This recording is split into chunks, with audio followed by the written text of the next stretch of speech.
Here is an ABC affiliate out in the Bay Area. You're not going to believe this, okay? So the media, obviously, they're going to work. They're doing work that needs to be done. An ABC affiliate in San Francisco wanted to get the truth out about the matter of the unstoppable surge of department store looting. And, of course, the truth, of course, being racist. So you can't talk about... So looting is the problem here. And the term should not be used. They're going to tell you why. Ready for this? Oh, here we go. Now, some Bay Area police departments have called what happened this weekend looting. We saw similar crimes happen in the wake of the George Floyd protest. But are these weekend crimes truly considered looting? Race and social justice reporter Julian Glover is here to give us some... So now, here's the first thing that should tip you off. You have this subservient beast of burden white guy who's just happy that he still has a job out there. But to talk about the nuances of looting, we're going to be bringing in a race and social justice correspondent. Well, why? Well, why do you need to do that? What are you talking about? Well, they're going to tell you why. Because they're prepping you in the way to think about everything. Here we go. Reporter Julian Glover is here to give us some context into that word, looting. Julian? Hi, good evening, Dan. Yeah, if you look up the California law, which I spent some time doing today, the answer is no. According to the textbook definition, these thefts did not happen under any type of state of emergency or disaster. But we know that... Oh, this entire country is a disaster, Julian. See, it didn't happen under a state of emergency or some kind of a natural disaster, so it wasn't looting. Running like animals into a department store, smashing and grabbing things that aren't yours without fear of repercussion, that's not looting anymore. Some Bay Area police departments are calling what we saw looting, others simply calling it organized robbery. Analyst I spoke to today says the distinction matters. Here's why. The Louis Vuitton store was burglarized and looted. The Burberry's in Westfield Mall was burglarized and looted. That's San Francisco Police Chief Bill Scott detailing his department's response to a wave of seemingly organized retail theft, netting $1 million in stolen luxury goods. It's seemingly organized, right? When, 50 to 80 people show up to a mall and take over $1 million worth of shit. Well, what happened? Did everybody have the same lucid dream? San Jose PD spokesman today. So we're talking about two incidents. We're not going to call this looting. Okay, this is organized robbery is what it is. He's talking about the $40,000 in merchandise stolen from Lululemon in Santana Row Saturday. What did I call it yesterday? Lululemon? Crimes hit Hayward and Walnut Creek this weekend, with waves of suspects rushing stores, leading to major losses. But according to the California Penal Code, what we saw was not looting. Looting is theft or burglary during a state of emergency, resulting... This is the most useless 1.5 minutes that anybody has ever spent. And the media will do anything in its power to waste people's time. But the fact that this was put together, and these people feel like they are doing some good work. I'm putting together a spot on looting and blah, blah, blah. I can't believe it, that somebody gets paid for doing this. That there is a video editor. There is a video production assistant over there at ABC whatever in San Francisco that got paid to put these slides together. From an earthquake, fire, flood, riot, or other natural or man-made disaster. To some, the distinction may be small, but Lorenzo Boyd, professor of criminal justice and community policing and a retired veteran police officer. So now they're bringing in a guy talk about community policing. So they got the social justice guy, and now we have another. It's just like, why are you bringing in and watch? Told me words matter. Because looting is a term that we typically... Words matter. Look at the behind him. Look at behind him. He's got a bookcase behind him. Race, crime, and law. The black, the blue. Above the law. Black haze. Marks and Engels. He's got marks behind him he's got Marks and Engels on a shelf behind him. Proudly displayed. So you know exactly what's going on here. So here we go. Let's go, Professor Lorenzo Boyd, PhD. Lay it on us. Told me words matter. Because looting is a term that we typically use when people of color or urban dwellers are doing something.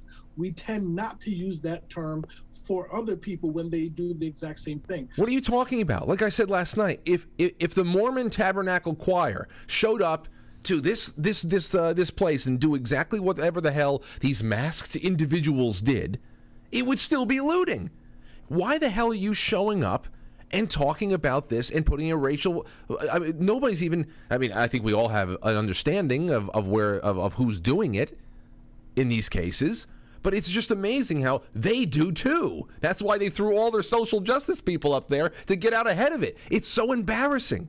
This is why everybody, black, white, Hispanic, doesn't matter what your ethnic background is, you got to get away from these people, from these leftist, these mealy-mouthed leftist word rapists.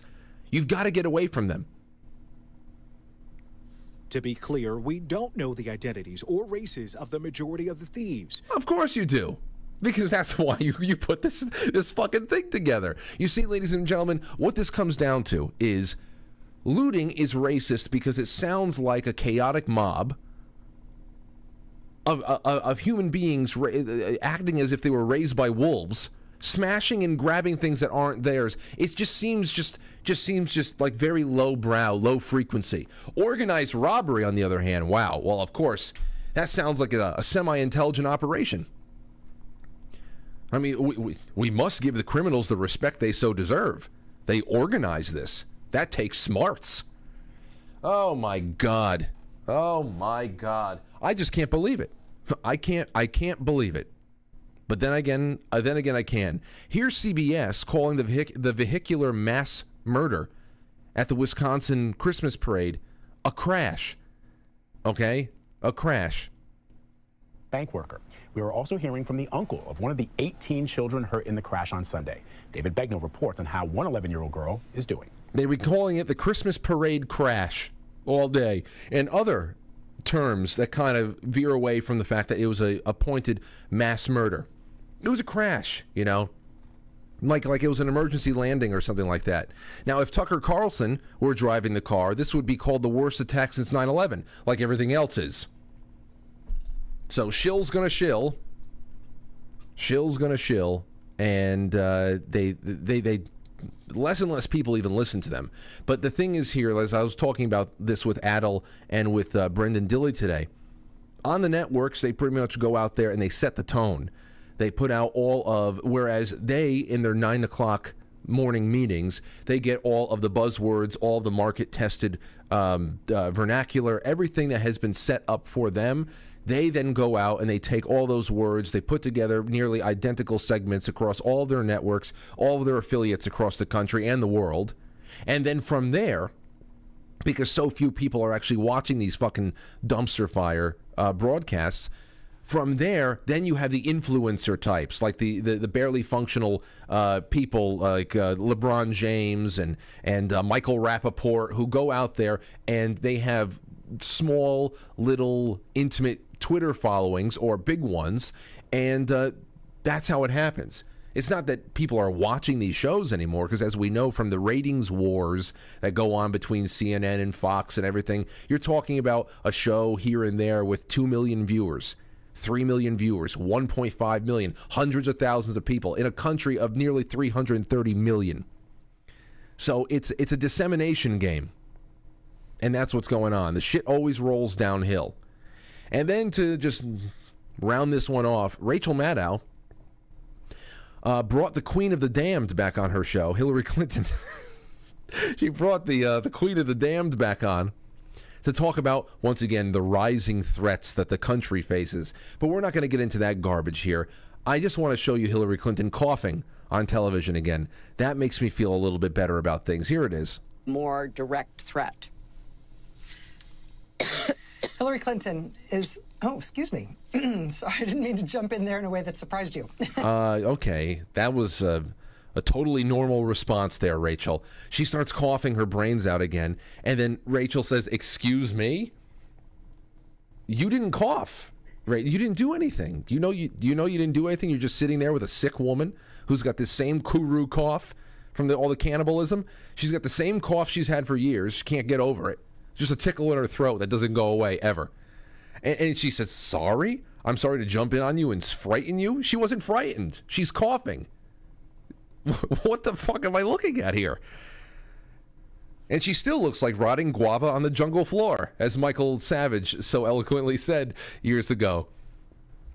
I'll always love that line when he says when he was talking about Hillary Clinton on the campaign trail, and there's Clinton looking like rotting guava on the jungle floor. Yeah, she's a pinnacle of health. She really is.